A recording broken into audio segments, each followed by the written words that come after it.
Hey everybody in YouTube land, I hope you're having a great day. Welcome to the next episode of our Staples series as we are leading up for our extended deck guides for every investigator.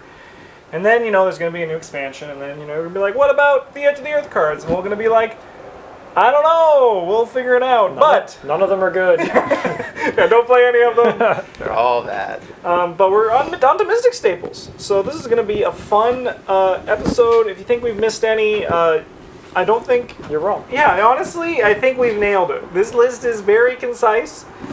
And, yeah, I think we've absolutely killed it. So why don't we dive right in. Bryn, I'm going to throw this first one to me. Okay. I was going to throw it to you, but then I saw the third one. I'm going to give that one to you. We got Holy Rosary. So this is like the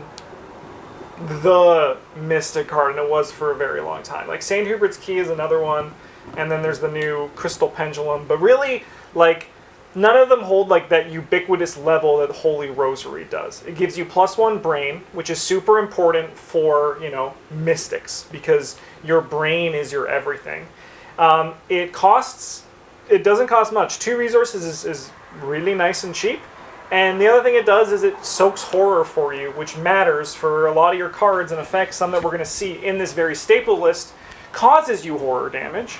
So this kind of like mitigates that. So it gives you a bit more life while also, making you kill people with your spells and all your other effects, or grab clues with your spells, depending on what you're doing. Great card. Mm-hmm. Mystic staple for sure. As Justin mentioned, there are alternatives in the Crystal Pendulum and St. Hubert's Key. And if you're playing a token manipulate deck, maybe you want a Pendulum. And if you're playing a deck that wants less sanity, like a Desperate deck, or something that can make use of the book, you might want St. Hubert's Key. But those are reasons that you would want something else. Otherwise, you're just probably playing Holy Rosary. Yeah, and which is why it gets to be on the list. The other two don't. Yeah. All right, Travis, this next one's yours. Yeah. Eyes Ward of Protection. So the level 0 version of this one is 1 to play, commits for the wild, which you should never do. Spell and a spirit. Spell is huge. Spirit is relevant for some niche investigators, but the fast you play it when you draw a non-weakness treachery card, you cancel the card's revelation effect and take a horror. The level 2 version is here and not level 5 one, because the 5 one probably isn't worth the experience most of the time, but the level 2 one is absolutely insane for multiplayer, which is what we play, and what this is geared towards, where the only change is, in addition to costing the 2 experience put into your deck, you can play it when an investigator at any location draws a non-weakness treachery card. There's lots of bad cards in the game that you don't want to draw, or that other people don't want to draw, and this means you don't have to. The first one is just fantastic for protecting you, but the second one has a lot of... The second one is just so much value for the 2 experience, but not only do you stop high value threats like ancient evils, regardless of who draws them, you can use it to protect your low brain rogue from something crippling like a frozen fear. So they'll prevent them from doing anything for several turns. Or, if you have someone who's event heavy focused and they draw, what's the card? The screaming one. Dissonant Voices? Dissonant Voices, yeah. It's just a really, really good emergency button to have. Yeah. And as Travis said, the level 5 experience one is also still very strong, but it also costs 5 experience. And there's this Mystic is a very experience hungry class. Yeah, the biggest thing, so for level 5 one, it stops any card that you draw, but only that you draw. It doesn't hit further investigators. Yeah, but it stops anything. Yeah. At all. But whatever you want. And the Surge, too. Yes. It gets everything. This one doesn't get the Surge. Yeah, this one won't stop Surge. That's not part of the revelation effect. All right, Bryn, I'll throw this next one to you. We got the Arcane Initiate. So she's 1 cost, 1/2. Forced after it enters play, place a Doom on it. As a Lightning Bolt, you can exhaust it to search the top 3 cards of your deck for a spell card and draw it. Then shuffle, because Fantasy Flight hates the concept of stacking your deck, which is not unfair. The upgraded one is 3 XP, costs 0 to play. After it enters, you can either place a Doom on it or 2 Horror on it, so you get a little bit of extra flexibility. And it does have an extra point of Horror Soak, which is often relevant to purple investigators. This one's pretty much just here because, like, if you've looked through the purple pile of Card stuff, pool? yeah, very significant portion of it is built out of spells.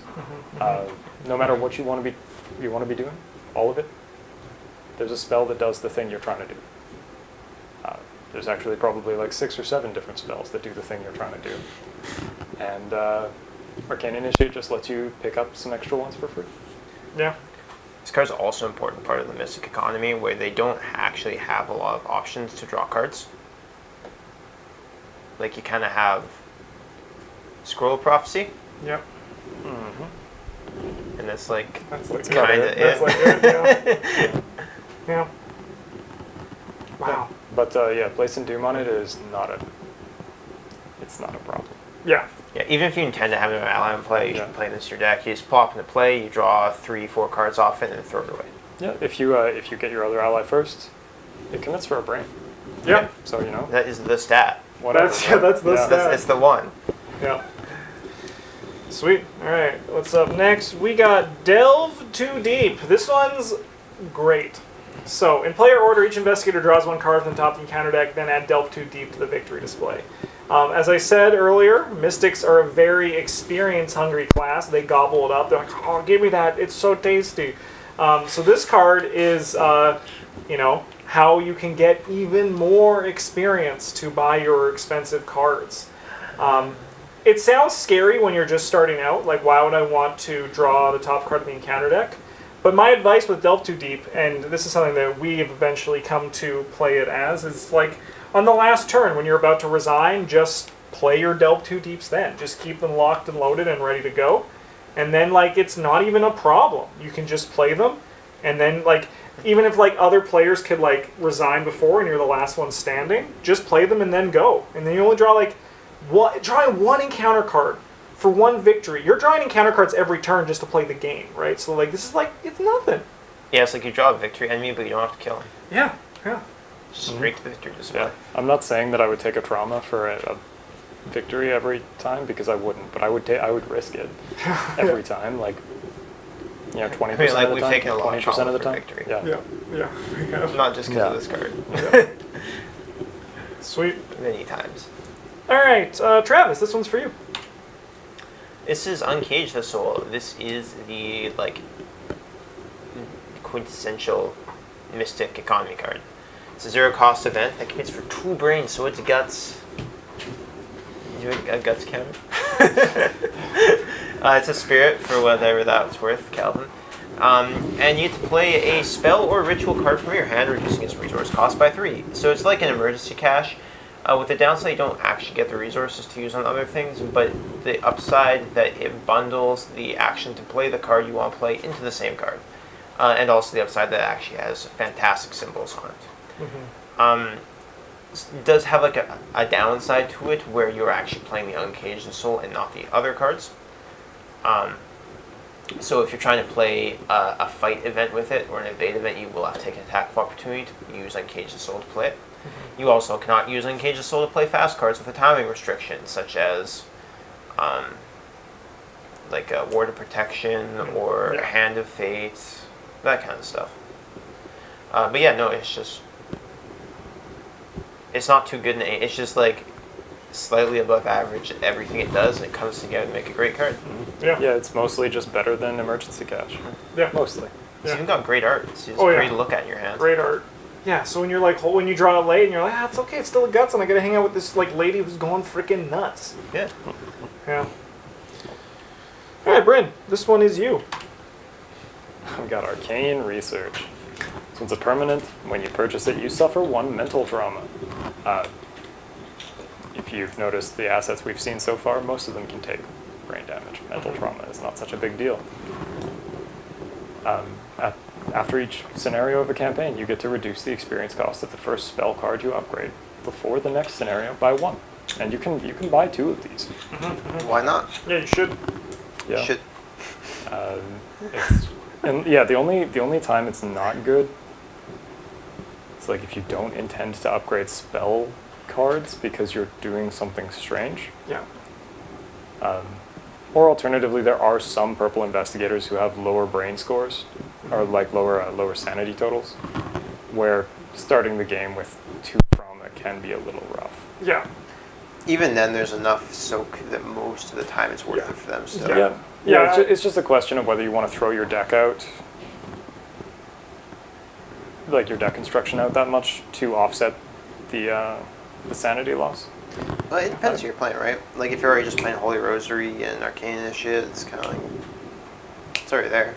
I think the big thing, too, with this one is you want to have a plan for what you're spending the experience. Like, if you get, like, after 4 scenarios, you're like, well, I don't really have any other use for this remaining 6 experience. Then you can, like, either change your upgrade plan, so you use it each turn, you just go through things slower. But, for example, you get a Ward of Protection level 2 for free on the first scenario being done. But just make sure you have a plan, because if you're not using it throughout the entire campaign, then you can start asking, what can I change? Or alternatively, am I okay with an upgrade plan without it? Because there are mystics sometimes where you're like not spell heavy, but if you're like spell heavy, this thing is so, it's a necessity. Because if you're playing primary purple investigator, like there's very, very, very few worlds you don't take 2 of these. The one that I have in mind when I say that is Diana Stanley, who only has 7 sanity, I think. And she's real weird anyway. So, she is one of the weird ones. Yeah, I'm getting this scale up into deny existence is fine. Yeah, you don't need that. That is nice, though. Like, it's not hard to find things to upgrade with this, though. Like, the first 2 scenarios are your Ward Protections for effectively free. And then you're probably playing, like, 3 of whatever spell that you do the thing for, whether it's fighting or investigating. So that's 3 more scenarios worth. That's like 5 you just kind of don't have to think about. It is just a question of whether it's worth the mental trauma and like the weaker early game. Yeah. Because some purple investigators kind of suck for the first scenario or 2. Yeah. It's, I mean, I'm not allowed to talk about Diana Stanley still, so I'll not say anything. All right, Deny Existence. Speaking of nice cards, the level 0/1 is play when an encounter card or enemy attack would cause you to do one of the following. Discard cards from your hand, lose resources, lose actions, take damage, or take horror. You ignore that. You deny that it ever existed. The level 5 one, you then deny it and then do the opposite. So you say, you dealt me 3 horror, actually you heal me 3 horror, thank you so much. Stop this instance and the next one. Like, it sounds powerful and it costs 5 experience, but it is that powerful. Like, it's crazy. And like with, with the Arcane, pardon? So it costs 3 experience. Yeah, with the Arcane, Research, it costs 3 experience, which is like, much, much, much cheaper and much more doable. It is one of those things that, like, it usually ends up being, like, a later thing because Deny Existence 0 is still just, like, so good.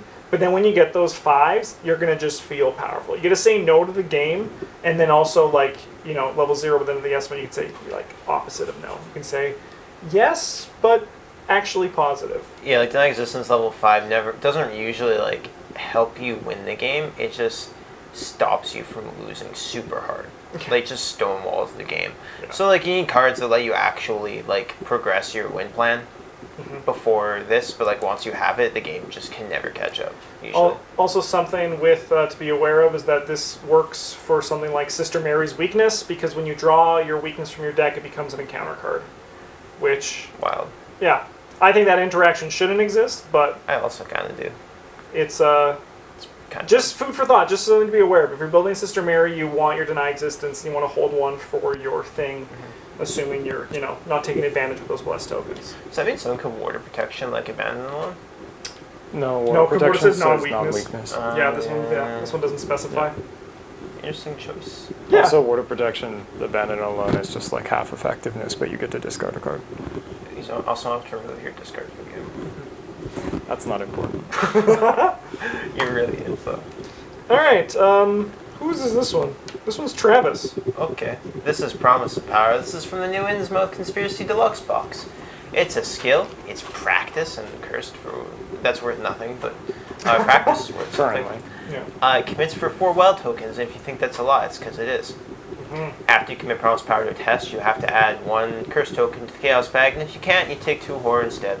The situation where you cannot would be if there's already 10 curse tokens in the bag, which is, you're probably having a real bad time. Yeah. Or a real good time, depending on what deck you're playing. But that being said, this one is just, it's just +4 to a test. Like, I see what they're trying to go for, where they're like, it's like emergency cash, or I mean, it's like unexpected courage, but you have to put a -2 in the bag, and then 4 plus -2 is 2, which is unexpected courage. So they're like the same, but they're not. They're not. They're not.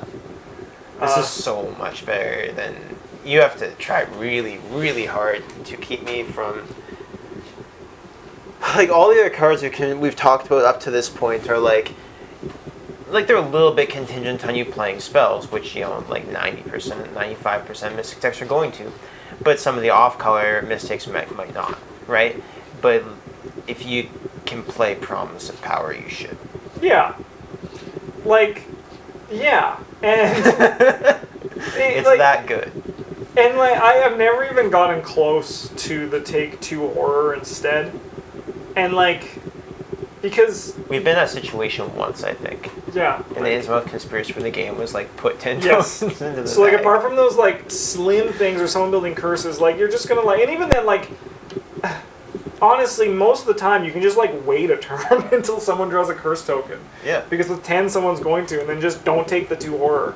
I'm surprised. I mean, I understand like why they had it. So kind of like with Faustian Bargain, it wasn't just like a dead card, but like it really should have just said it only works if you add curse tokens as well. But just don't take the 2 horror.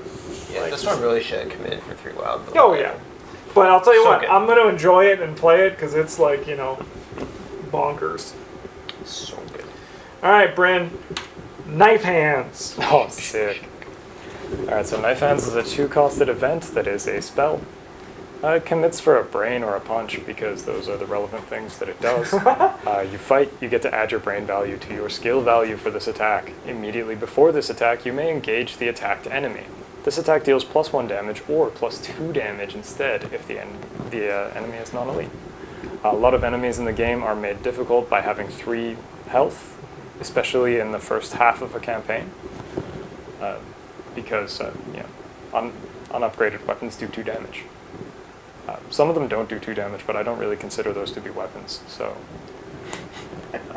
Yeah, that's fair. Those are just broken yeah, accessories. those are just like, yeah, I guess you can play them as an asset to protect yourself from crypt chill or Yeah. whatever. You notice they stopped printing those for Yeah, the most yeah. part? That's good. Yep. That's good. Yeah, it is good.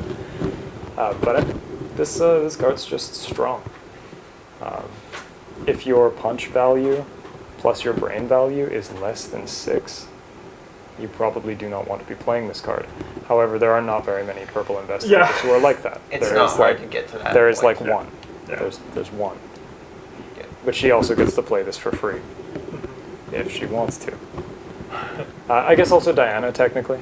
Yeah, Diana she can technically, also- yeah, when you just look at like Yeah. look at the numbers, she Yeah. technically Yeah. doesn't, but she Yeah. also technically does. Yeah, but also this also has the extra upside of like you may engage the enemy, so there's no Yeah. risk of missing. And like that sounds small, but in multiplayer that's It's actually huge. huge. Yeah, it is kind of big. Yeah.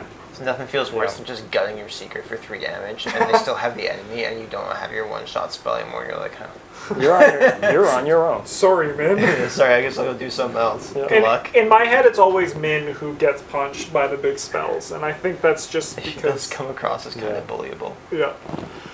Yeah. Great card, great art. Yeah, like even if you're a clue-focused mystic, this one makes it into most of those decks. Yeah, Yeah. just being able to zap one guy. Yeah. It's like it's almost like getting to play a ward of protection that cancels an enemy, And assuming the enemy's not for super big or a scary brain. or anything. Yeah. It also commits for a brain. Yeah. Which is the symbol. Travis, why don't you take the last one? This is already okay. This is Read the Signs. This is the clue variant of the Spectral Razor, where you get cost 2 to play, commits for the brain in the book. Investigate. You add your brain to your skill value for this investigation, and you may ignore any effect or keyword on your location which would trigger during this investigation. That one's a lot less relevant than the engaging an enemy on Spectral Razor, but if you succeed the test, you get an additional clue. It's just a really good card. Yeah. It's a real easy way to like contribute your investigator's worth of clues. Again, even if you're the fighting mystic, it's real hard to like most purple investigators have at least 6 again. Yep. In brain plus book. Most of them have more book than fist, I think. Yeah, probably commonly. But yeah. Yeah, like you can never have too many clues. This one gets you 2 for 1 action, but also like pseudo guarantees that you succeed the test. Yeah, you get some big ARKHAM numbers. Yeah. Yeah. No, this card's nice and fun, and I think both Spectral Razor and this Read the Signs are very welcome additions because they feel very mystic and they have like a good power level and they always feel nice to play. Yeah, like I don't like I'm sure I'll be sick of adding Promised Power and Faustin Barton to my deck eventually, but these two, they're like, you never feel like you have to. You always just wanna. It's because you like there's still risk involved. With the other two, it's like it's just so skewed in your favor. Yeah. Right. They're just great. You feel designs. like you could reason your way out of playing one of these if you wanted to, but then you're like, yeah, but I just want to play them. Yeah, exactly. Like Read the Signs. Like if there's just like if you have a heavy clover, you could put something else if you're like the heavy fighter. But like if you're kind of just like that flex spot, run all of them, right? Like and if you're the clover, running Spectral Razor is nice because you can have your own panic button to press, right? Or you can just impress your fighter and be like, hey, watch this. Engage it from them, miss, and then they're And then just have like them attack it and miss and hit you. and you're like, what have I done? Please spend action re-engaging this. Yeah. Oh, it's so funny. All right, well, those were the Mystic Staples, which means next week it's Survivor time.